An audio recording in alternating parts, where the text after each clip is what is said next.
Hello guys, welcome to my channel Vardhiya Nikhil. आज day 20 है 90 days study plan का। आज हम लोगों को डे 20 में स्टैटिक जीके पूरा रिवाइज करना है, जो डे 14 और डे 15 में हम लोगों ने जो पढ़ा हुआ था। और इसको इसको सिर्फ क्वेश्चंस नहीं लगाने, सिर्फ रिवाइज करना है, ठीक है। जो हम लोग नोट्स बनाए थे, आपके पास जो ल्यूसेंट से इतना पढ़ा हुआ था, जो भी सोर्सेज से आपने पढ़ा हुआ था, उसको पूरा रिवाइज करना है स्ट्रेटेजी के 2 दिन का ये। और फिर ये हमारा स्ट्रेटेजी जी के पूरा कंप्लीट हो गया, पूरा रिवीजन कंप्लीट हो गया स्ट्रेटेजी जी के का, ठीक है। और केमिस्ट्री में क्या है, अब हम लोग का तो केमिस्ट्री ल्यूसेंट से पूरा कंप्लीट हो चुका है। आज हम लोगों को फुल रिवीजन करना है। तो देखिए फुल रिवीजन कैसे। अब देखिए आज आपको क्या है, क्वेश्चंस नहीं लगाने हैं। जैसे ये देखो दे रखा है मैंने, ठीक है। तो आपने जैसे कुछ मार्क कर रखा होगा, जैसे ये मैंने मार्क कर रखा है, ठीक है। तो सिर्फ इतना ही पढ़ना है, ये नहीं कि सारी लाइंस नहीं पढ़नी है अब रिवीजन में। उसको फास्ट तरीके से रिवाइज करना है। जैसे ये एवोगैड्रो नंबर है, ठीक है। तो 6.023 10^23, बस इतना रिवाइज करना है, काम खत्म, आगे आ गए। एटॉमिक मास क्या होता है वो देखा, बस इतना सा, आगे आ गए, ठीक है। मॉलिक्यूलर मास क्या होता है ये आगे आए, 2-3 लाइन देखा, खत्म, ठीक है। अब जैसे ये आपका पीरियोडिक टेबल है, ठीक है। तो पीरियोडिक टेबल हमने पढ़ चुके हैं हम लोग, ठीक है। इसको जैसे रिवाइज जल्दी जल्दी से देखा क्या होता है इसमें, कहाँ क्या है, ऑर्डर देखा, बस इसको रिवाइज किया, काम खत्म। और जैसे ये इसमें टेबल नहीं दी हुई थी, तो इस वजह से मैंने टेबल का एक पेज, मेरे पास बुक थी उससे मैंने फाड़ लिया और उसमें मैंने लिख लिया बस। तो मैं मुझे यहाँ वहाँ नहीं पढ़ना होता, मेरे पास एक सोर्स है, बस इसी से पढ़ना हो, ल्यूसेंट से ही, ठीक है। इसी में एड ऑन करना है अपन को, जो नहीं इसमें दिया हुआ है, ठीक है, ओके। अब देखिए फिजिक्स में क्या पढ़ना है। और केमिस्ट्री आज हम लोग को पूरी रिवाइज करनी है, पूरी केमिस्ट्री रिवाइज करनी है, ज़्यादा टाइम नहीं लगेगा, आप पढ़ चुके हैं पहले से। तो जस्ट रीडिंग करनी है, क्वेश्चंस नहीं लगाने इसके। और फिजिक्स में हम लोग को पढ़ना है सरफेस टेंशन, विस्कोसिटी, इलास्टिसिटी और सिंपल हार्मोनिक मोशन।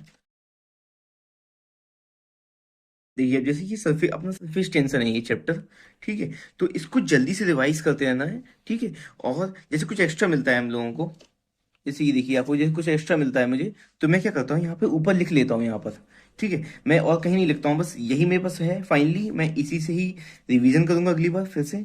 तो हम लोग क्या करना है, जैसे ये पढ़ना है, जो इंपॉर्टेंट लग रहा है सिर्फ उसको ही मार्क कर लेना है, इसमें सिर्फ इंपॉर्टेंट वाला मार्क करना है।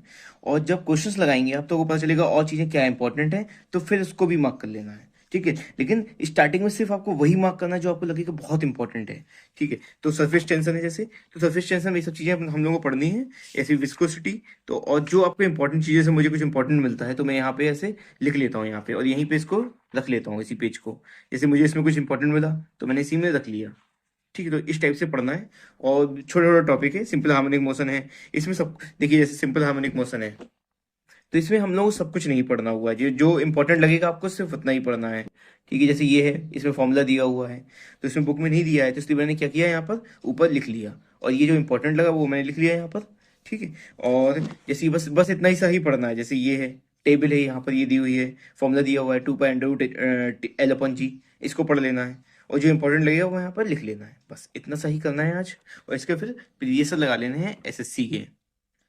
और कितने साल के लगाने हैं इसमें SSC previous year, 4 to 5 years के। रीजनिंग में हम लोग सीरीज कर रहे थे, उसके ही क्वेश्चंस और प्रैक्टिस करने हैं। और मैथ्स में नंबर सिस्टम, इसके क्वेश्चंस लगाइए, प्रीवियस लगाइए। मैं कहाँ से लगाना है, रेलवे का। जो भी बुक है आपके पास देखिए 3 बुक में से कोई भी बुक आप ले सकते हैं, अगर नहीं है आपका सभी भी। एक हो गई पिनेकल, दूसरा है किरण, और एक है वाईसीटी। तीनों बुक अच्छा है, कोई सा भी ले लीजिए। देखिए इसमें अंतर क्या है तीनों में। जो अभी किरण आई है 2024 वाली रेलवे की, उसमें जितने क्वेश्चन सब एक साथ दे रखे हैं, लेकिन इसमें क्या है, क्वेश्चंस मतलब पहले से दिए हुए हैं, 1996 से आई थिंक, या 1997 से, बहुत पुराने क्वेश्चंस भी दिए हुए हैं इसमें। और वाईसीटी में क्या है, सिर्फ नए क्वेश्चंस दिए हुए हैं, लेकिन वाईसीटी का जो सॉल्यूशंस है वो मुझे थोड़ा बेटर लगा है। पिनिकल में थोड़ा जो मतलब मॉडर्न कंसेप्ट है उस हिसाब से चीज़ें दी हुई हैं, सॉल्यूशंस हैं। इन दोनों में सॉल्यूशन थोड़ा मॉडर्न कंसेप्ट से दिया हुआ है, केयर में थोड़ा ओल्ड स्टाइल दिया हुआ है। और क्वेश्चन ज़्यादा है केयर में, वाईसीटी ज़्यादा बेटर है मेरे हिसाब से, क्योंकि इतने पुराने क्वेश्चन लगाने की जरूरत नहीं है कि आपको 96 का क्वेश्चन लगा रहे हैं आप। आपको सिर्फ मुश्किल से 5 साल क्वेश्चन लगाने हैं, 5 साल के बस इनफ है उतने क्वेश्चन, ठीक है। तो आज के लिए इतना ही है। आज आपको बस इतनी ही चीज़ें रिवाइज करनी है, पूरी स्ट्रेटेजी की रिवाइज करनी है, ये फुल केमिस्ट्री रिवाइज करनी है। फिजिक्स में टॉपिक्स पढ़ने हैं, इसका प्रीवियस से लगाना है, रीजनिंग में सीरीज पढ़नी है, और मैथ्स में number system. Okay, thank you.